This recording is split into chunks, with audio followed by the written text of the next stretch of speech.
Good morning বন্ধুরা। আজকে সকালবেলা ঘুম থেকে উঠে আমি একটু শরবত বানাচ্ছি।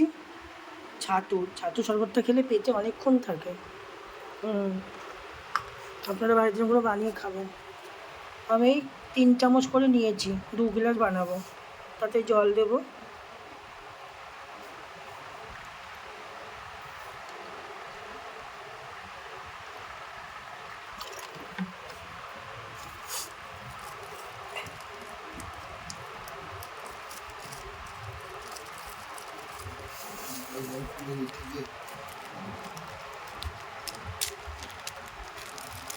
এই স্বাদ মতো বিট লবণ দেবো।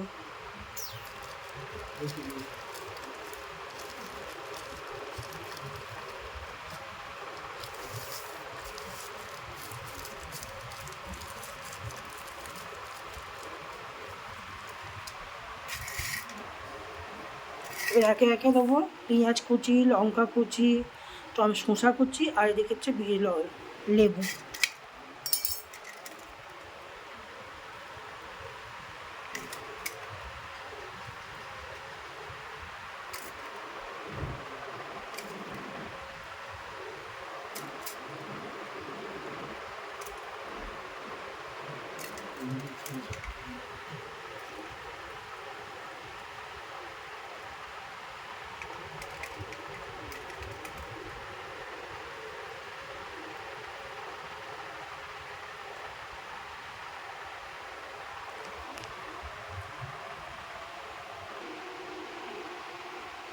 ছাতুর শরবতটা আমাদের এই রেডি হয়ে গেছে।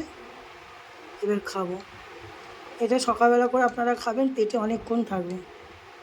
এরমভাবে খাবেন, ভালো লাগবে।